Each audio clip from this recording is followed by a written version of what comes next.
Oh, welcome. I know you're a little bit surprised to see me and not Aita.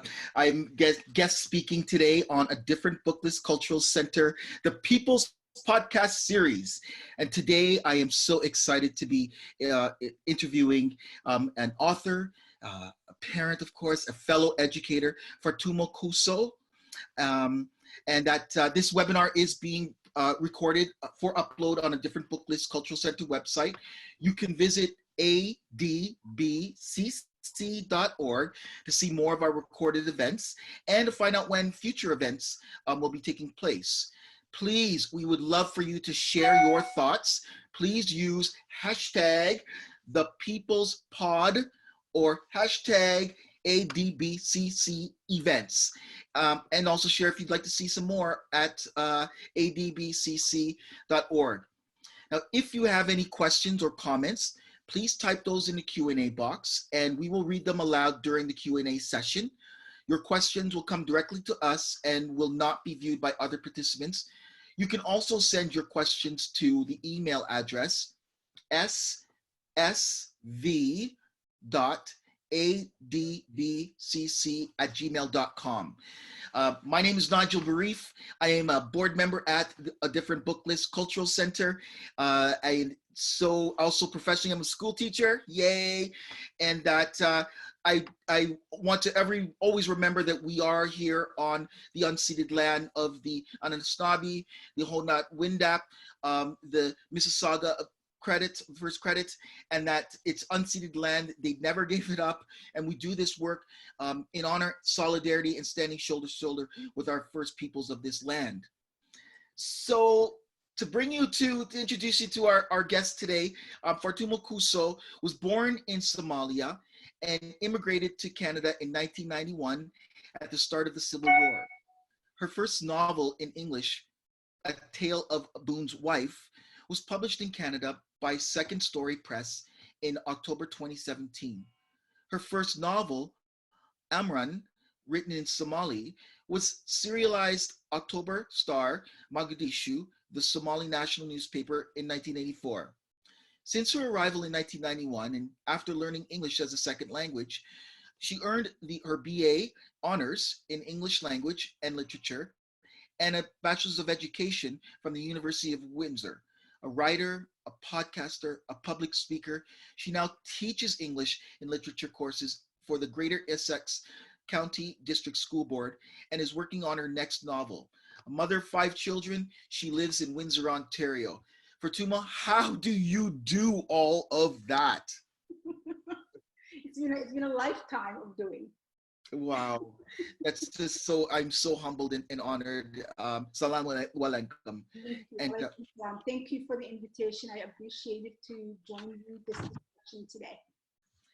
So, really here at the People's Residence, where we welcome folks from all different cultures and all different parts of the world to understand and the deep, rich cultural history of peoples of African descent.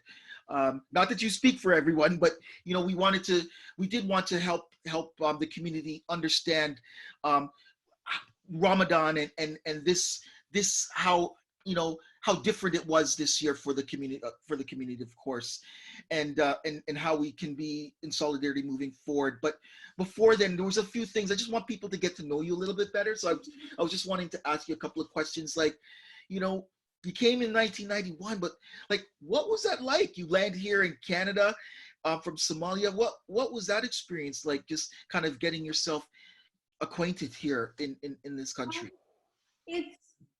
It was a challenging because we didn't leave willingly. Despite how people feel about people becoming refugees or immigrants, we didn't really set out to leave, and we had a comfortable life back then. But because of civil war, we left with nothing, and we came here. So it's like being dropped in the Indian Ocean or the Atlantic Ocean without knowing how to swim, and kind of like you're not in the deep of the water, but then you can see these waves of water coming at you. And that's how I can compare it, because coming here, I didn't speak English, and also I look different on so many levels, my skin color, the way I dress, all that, but I also didn't speak English. And because of the Civil War, although I had an education back home, because of the Civil War, I didn't have any way to show that I either had any work experience or I had any education whatsoever. So did I only lose my home and my job and whatever, but I lost part of me that was still part of me, but wasn't part of me because I had no way to demonstrate that was part of me, right? So I had to start learning ESL, taking ESL courses, English as a second language, to learn the language. And that took 2 years of hard work to learn the language, to be able to put sentences and paragraphs together. And then I had to do, because I had no way to show I had high school education, then I had to write a test and then get high school courses to be able to study university. So that took me another 2 years. And then I was admitted to the University of Windsor as an English major. And then I was doing that about maybe 2 years, 3 years into the program, which because I had 5 children by then. I came with 2 and 1 on the way, and I had 2 more here. Still with my African mindset of having what comes out to be too many kids in North American society. So anyway, children are better. They're beautiful. Children are beautiful. I have that's the best thing that ever happened to me in everything else. So anyway, I had a then I had to do 2 years ESL, 2 years high school, and then I was admitted. But then so the idea was, because I was writing by the time I was 13 and 14, my goal was to learn the English language and write books. And then my husband then would support the family financially. But the another damage of the Civil War, the marriage failed. So I had to find a way to support myself and the kids. So I decided I was going to go to teaching. So then I started, I finished my teaching degree on June of 2000, but I luckily came out at a time when there was a huge need for teachers, and I was able to get a contract right away without really supplying a day. So I've been teaching for the Greater Essex Public School Board since September of 2000. So tell me something, like, those of us who grew up here in North America, many of us as North America, in Canada especially, we only speak one language, many of us. I mean, don't get me wrong, my partner speaks multiple languages, and I know that but overall, maybe 2, maybe French and English. What was that like to learn? You're already an author, you're already well educated from coming home, but what was that transition like to learn English and then learn it at the university level? And you have your children simultaneously. What was that like? It was very hard. And I remember for years and years, I was only sleeping about 3 hours a night. Wow. So I would take care of the kids, and by the time they go to bed, maybe 9 or 10, then I'll start doing my work, homework, learning, listening to English tapes, or doing my university work until 2 in the morning. So I'll sleep probably 2 and wake up 5:45 or something, so I can get them to school and get to class. So it was really hard work, but I was raised by a father who believed that I could do everything and anything.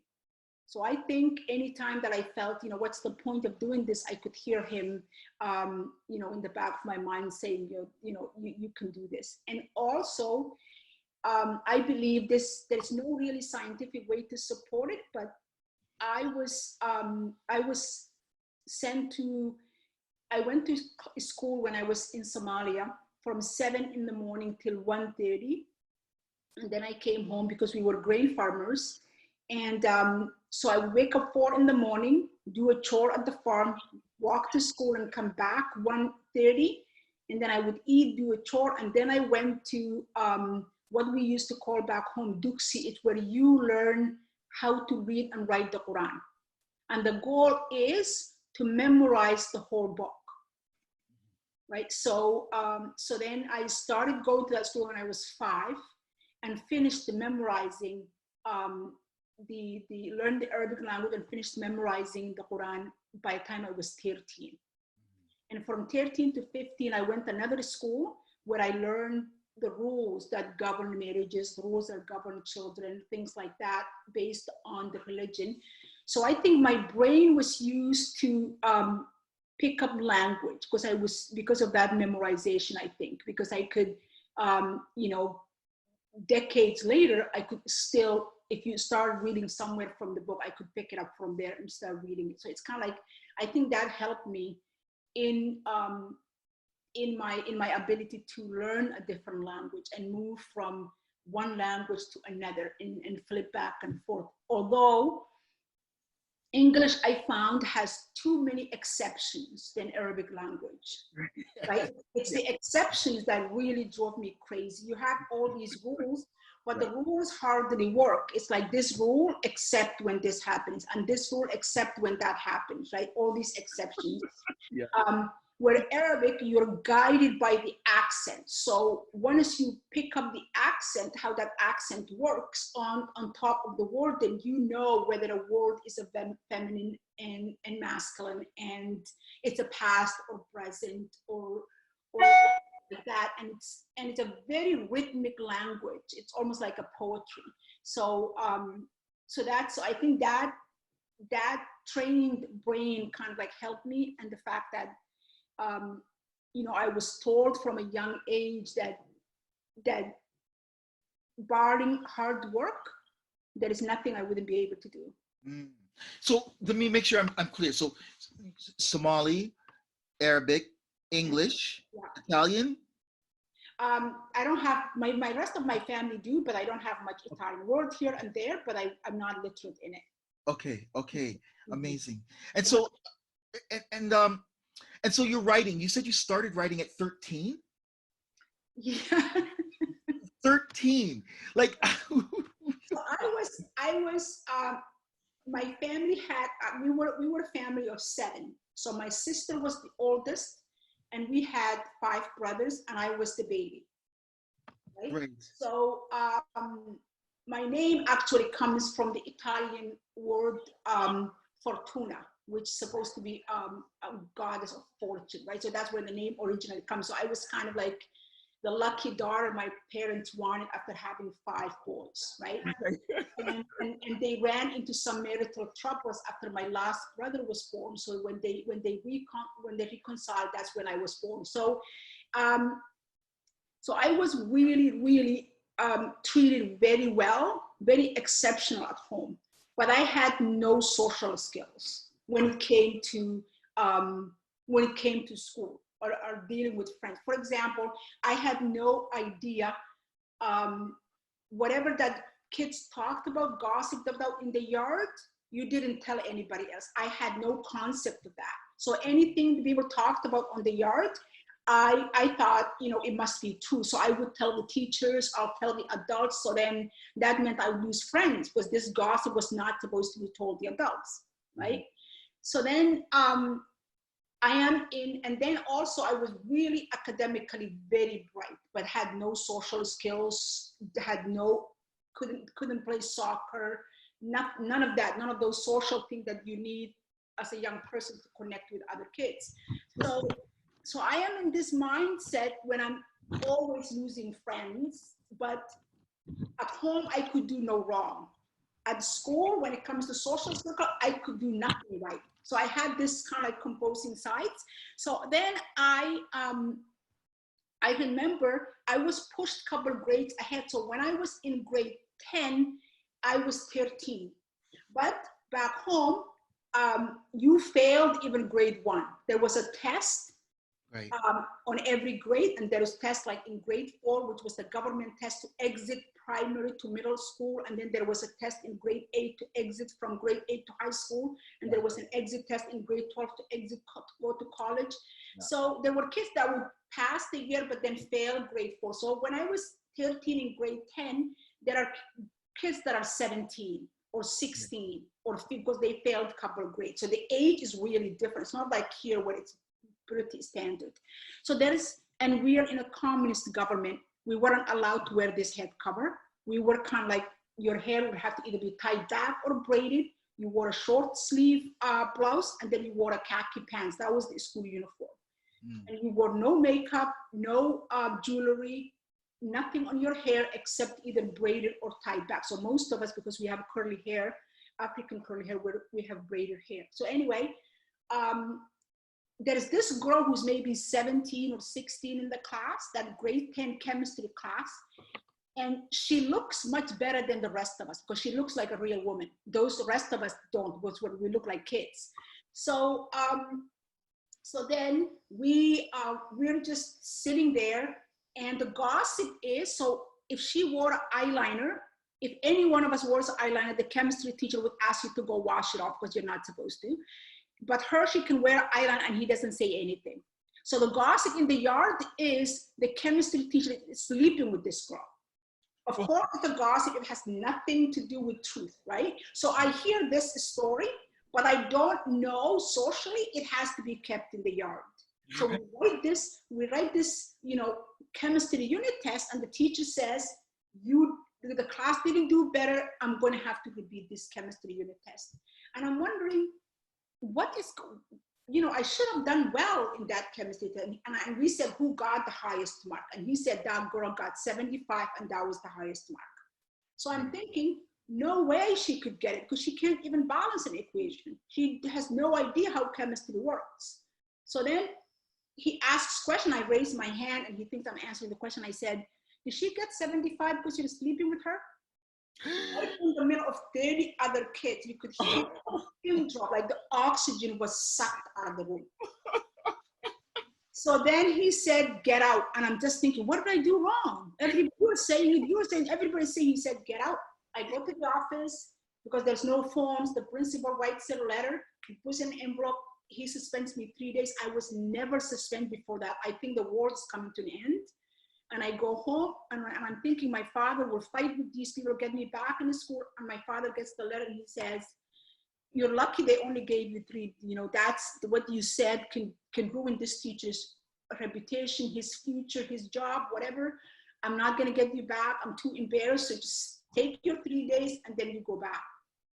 And then he's sitting with me at night, and he says, why did you say that? That was a gossip. And I said, what do you mean it's a gossip? Why would people say it's not true? And then he told me, sometimes people, whatever, and he couldn't explain it to me. So he gave me a fresh notebook, and he says, every time people are gossiping something, write it down on this notebook and show it to me the next night.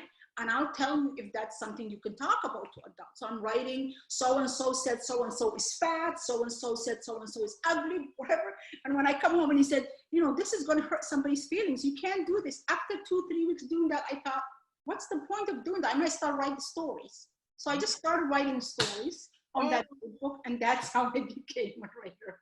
Wow. Oh my gosh, that is a great story. Yeah. You got to tell me about the tale of Boone's wife. What was the inspiration behind that? So I came here, like I said, I wanted to really write. For folks, Tale of Boone's Wife was your first book in English, not yes. Overall. Okay, yes. Sorry. Thank you. So the Tale of Boone's Wife came because I really had, the life got in the way. My goal was to start writing as soon as I finished the school, but life got in the way, and I didn't come back to writing or thinking about I should write, and gained enough confidence to say I could write in English until 2011. Okay. By then, the civil war still continued. There was really not a strong government, but the country, Somalia, was getting a little bit peaceful. And Somalia is a country built on, like a lot of other African countries, in a tribal system.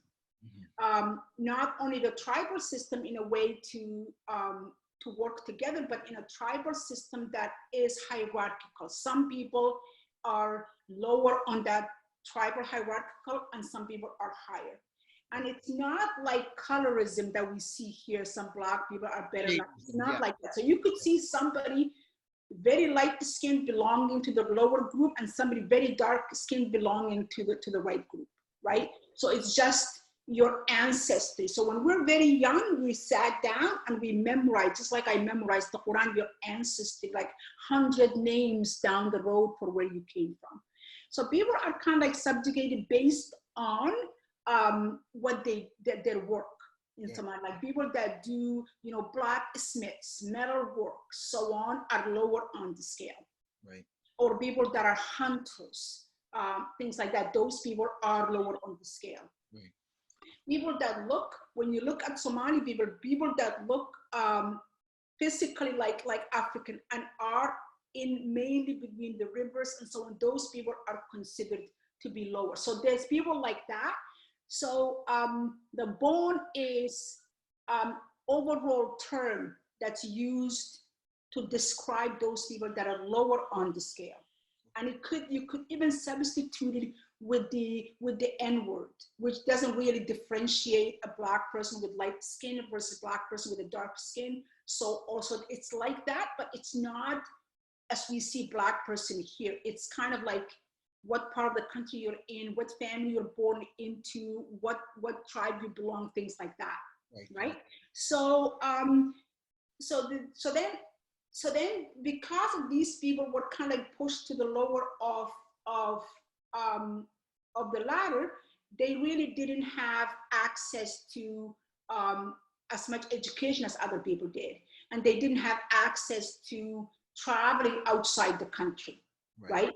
And the communist government that had the country in power for the 20 years before the war kind of perpetuated that idea. They said they got rid of the tribe, but they really didn't. The inner working of the tribe. So people didn't like somebody from that lower tribe marrying their daughter, or whatever. So those people are kind of, and when the war happened and a lot of Somali people left as a refugee, as whatever, large number of the people left in the country come from those tribes because they didn't have access to the same resources or same connections or same access like other people had.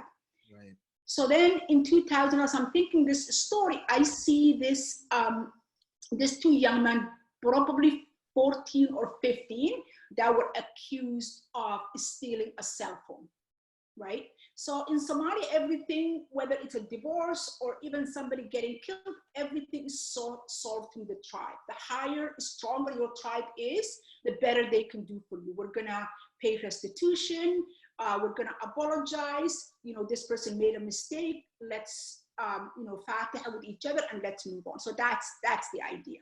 So these two young men came to this court. So it's within one day, they were accused, they were tried, and they were convicted of stealing this cell phone. And by looking at them, I could tell, probably nobody else could, because I'm part of the problem, right? I could tell they belong to that lower tribe, although they just look like me, like a Somali person, like I am. But that's the mindset that we all come with. Right. So then these kids were charged. So in my mind, I'm thinking, I don't know if it happened at the end, but the sentence was they would lose a hand or something, right? So that was the sentence. So I'm thinking these kids had nobody really moved. They had no access to counsel. They had no access to support. They had these two women that were probably their mothers there. They had no financial resource to do anything. So I thought in my mind,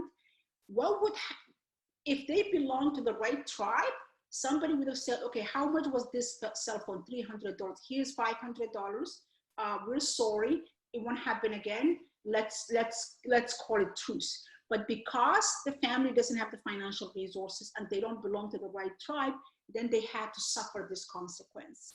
So I thought, what happened if somebody who was in the wrong intersection of this tribal issue before the war goes through the war and comes out of it? What would be their consequence? And that's how I came with the idea of the story. Okay. Wow.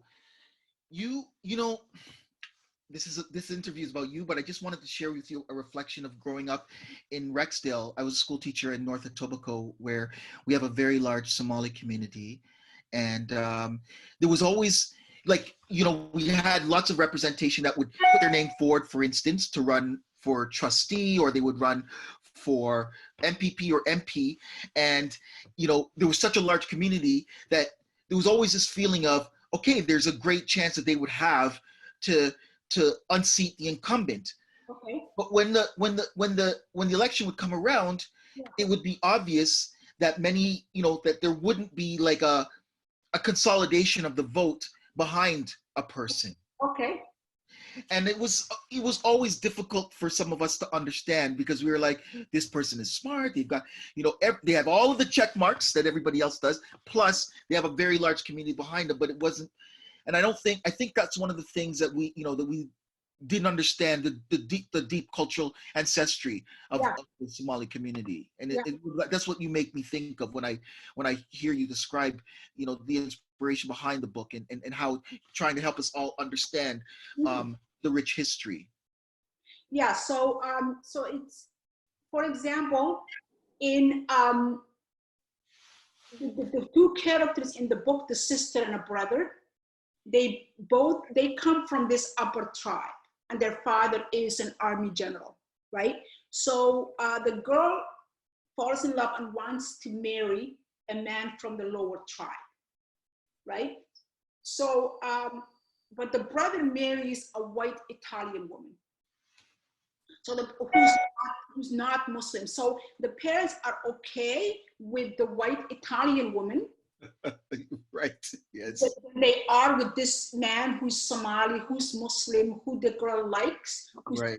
in every way a decent person. Yes. But the idea is this man's, DNA would taint these kids' blood, whatever kids that he has with their daughter.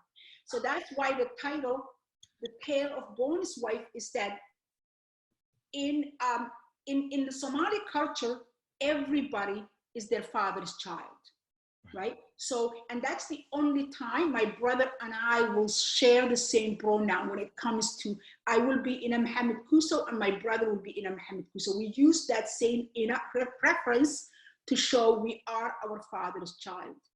But this girl, by marrying this man from the lower tribe, loses the right to be her father's child. Therefore becomes forever the Boone's wife. Even if that man dies, even if she divorces him, even if she has no kids with him, forever and forever, she's defiled and becomes the Boone's wife. She'll never be her father's daughter again. Oh, it's so fascinating, these stories that are just it's quick. I mean, because you hear that story, Romeo and Juliet, in the, Yes. So wow, thank you for sharing that. You're a school teacher. Yes. How's it going? How's emergency remote learning going with your students? What grade do you teach again? I have 2 grade 9 English classes applied, and then I have grade 11 university bound kids. And I think it's the challenge is that, at least for me as a teacher, it took us a while to make sure that all our kids have the technology pieces they need. Some kids didn't have the laptop, some kids didn't have an access to a internet strong enough to take videos and stuff. So the school board had to remodel and equip some of its computers or iPads with Wi-Fi, and some of them just give it if the family had a Wi-Fi. So that took a couple of weeks to distribute that after we were told online learning. So some kids struggle that way. And also, I'm finding myself as a teacher, because the kids are getting more than just the lessons out of school, right? So we're offering kids, it's almost like, if you can imagine it being a thermometer where you take the temperature of somebody and then you could see whether they're running a fever or not. So we lost that kind of like wrap around support for the kids who needed it the most, because we're in this distance. And every time I assign an assignment, I'm always worried about if somebody's already in a difficult situation, would they care whatever assignment that I have? So that's, I think it's showing us whether it's the schools or long-term healthcare or anywhere else, the COVID-19 is showing us the problems that already existed, or inequality that already existed in our society. And I'm hoping that's something that we could do, we could learn a lesson from and say, these are the challenges. And I don't know if we would, and I don't know if we financially are able to do it, but I think it's a good in a way, because it slows down and makes us reflect on things for most of us. Mm. But I found I'm always worried about kids, that I was always worried about when they were in my room.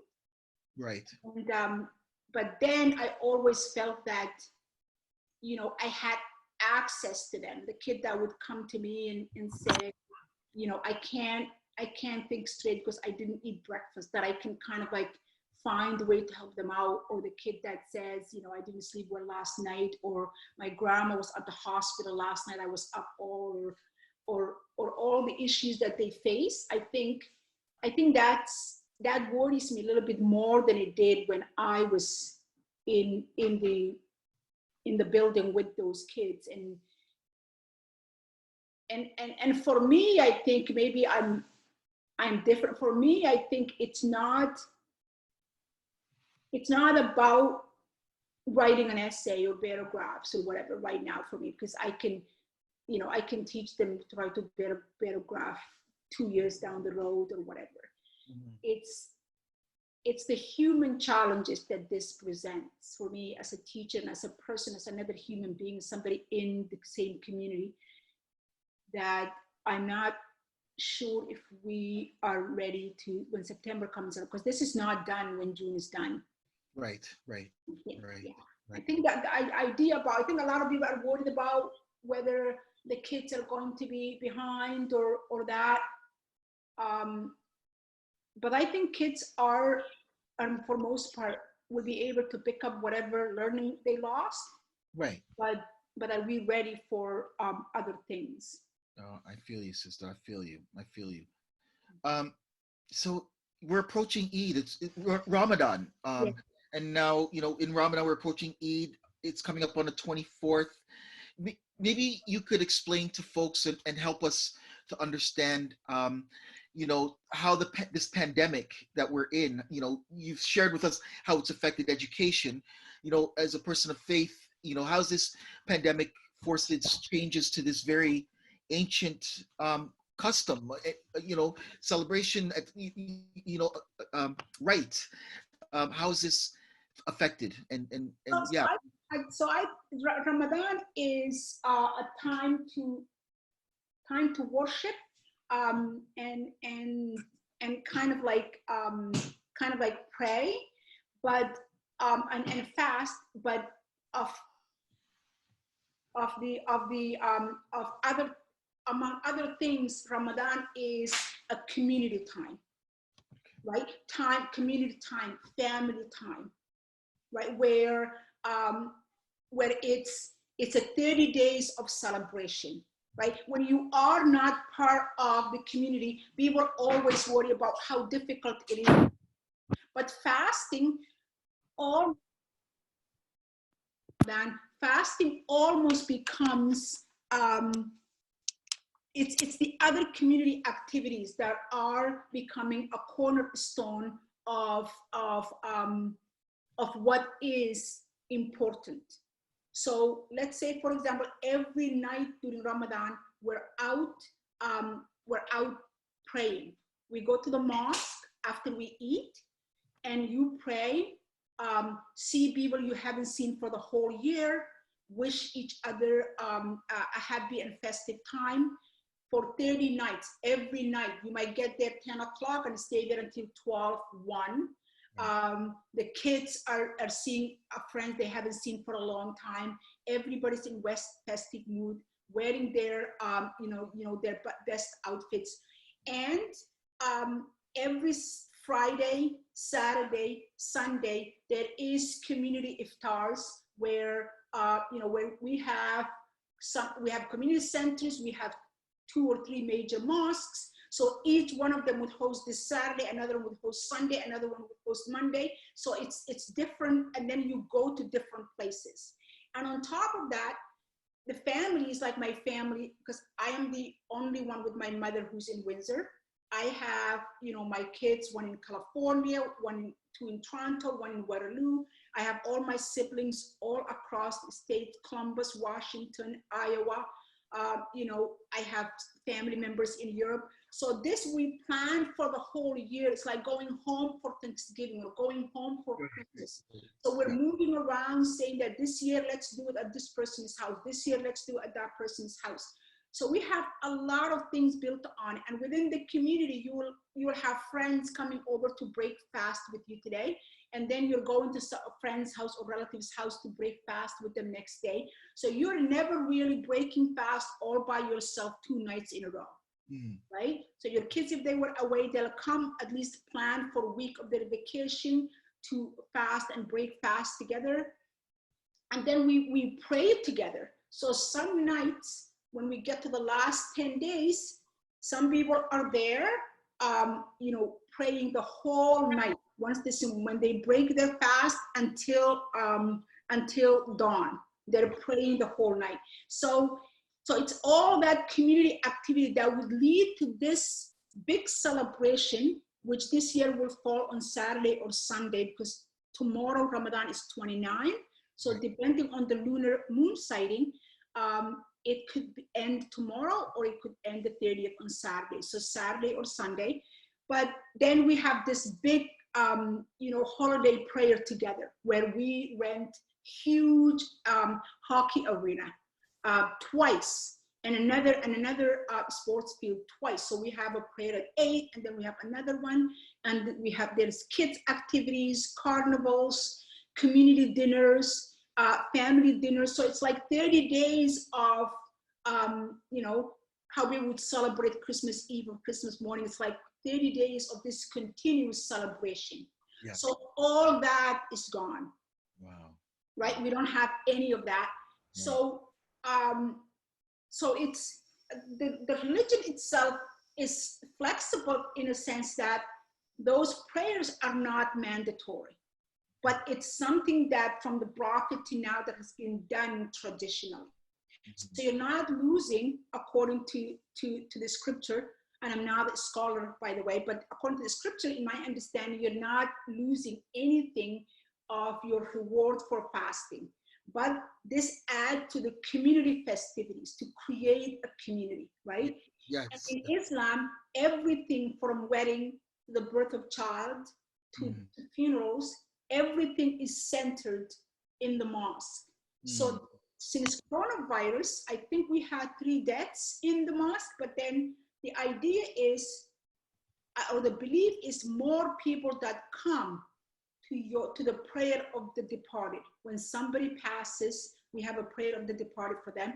So more people that come and ask Allah on your behalf to forgive all your sins, the better you are.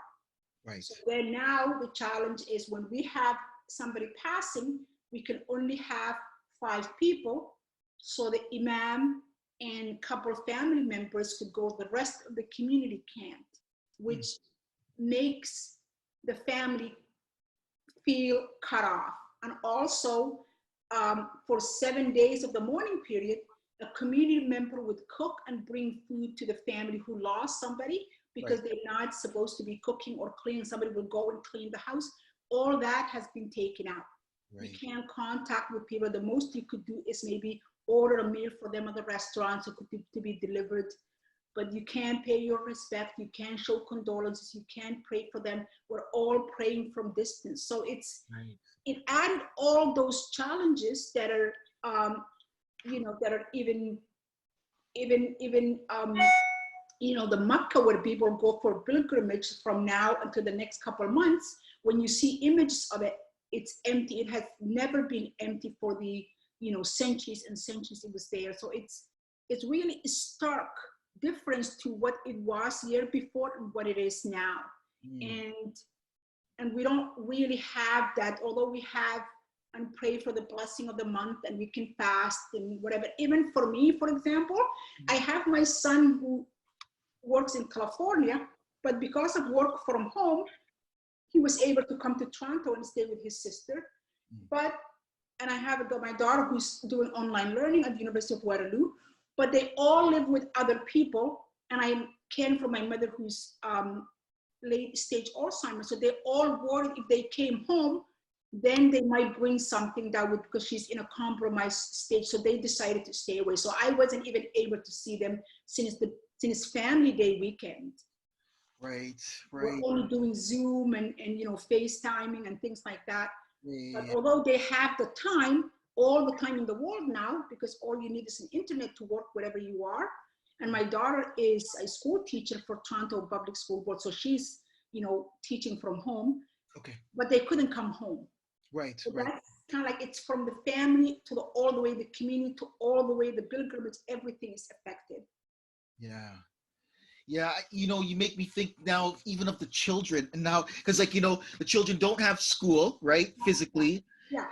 and now the mosque and Ramadan, a time that they would be able to see their cousins and all of their extended networks, they all of a sudden can't see that either. I can't even imagine how that's affecting the children. Yeah, it is. It is affecting the children. The only thing for me is I don't have the little children, but people who had children, there were, readings at the masjid.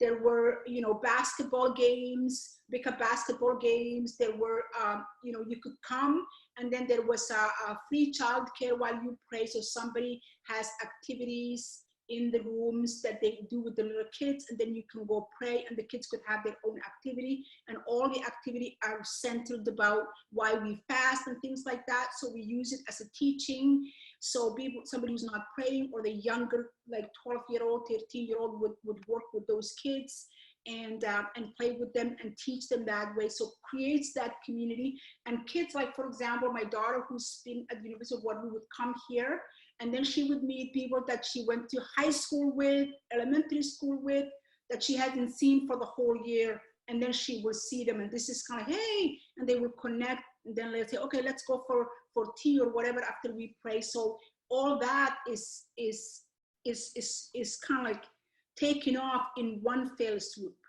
Right. Yeah. Wow.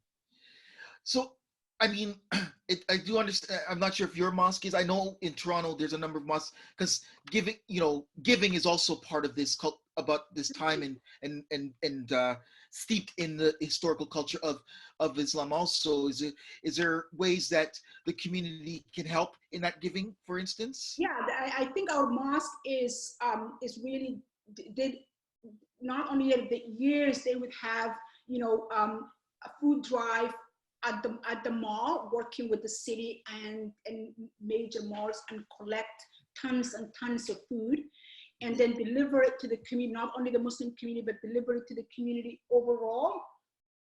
And then they are doing that at the same time, but now they can't do it openly. So what they're doing is Monday to Thursday, they have food boxes that they have volunteers. Like I would go and take 8 boxes and I'll deliver to a community member. Even the mayor was there at the beginning of it. So they used to do it from the mosque. People would come, and you don't have to be Muslim to come get it. But now people can't come. So they either you can come, open your trunk, and they put it in the back of your trunk, or they have people that pick up boxes and they deliver it to people that need in about Tilbury, Woodsley, all around the area. So they do a very good job.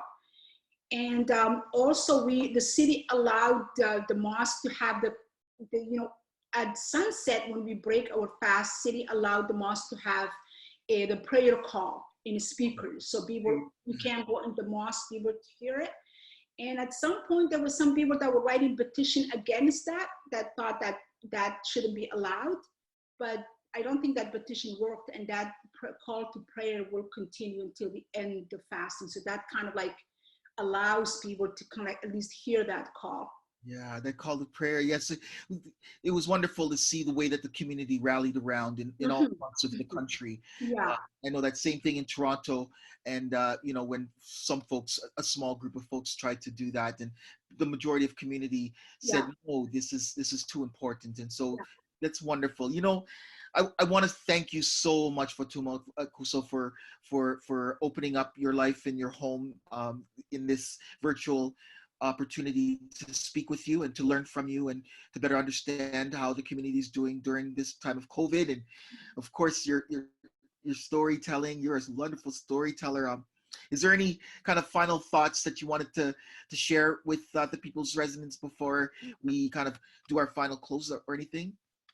I think if we can kind of look at this the COVID-19, um, in my opinion, COVID-19, if we can look at COVID-19 as an enemy, something entity like us that's attacking us, and its mission is to attack those most vulnerable, right? Those who were, the elderly, people with compromised um, health system, immune system, people with underlying issues, those living in precarious situations. I think then COVID-19 is showing us as individuals, as families, as communities, and as a nation, we're only as strong as our desire to take care of our most vulnerable. Mm, So I think if we could remember that as mm, individuals to kind of like lend a helping hand and kind of like listen, because sometimes you hear you hear stay at home and stay safe. That's good, right. but every Canadian doesn't have a home to stay safe.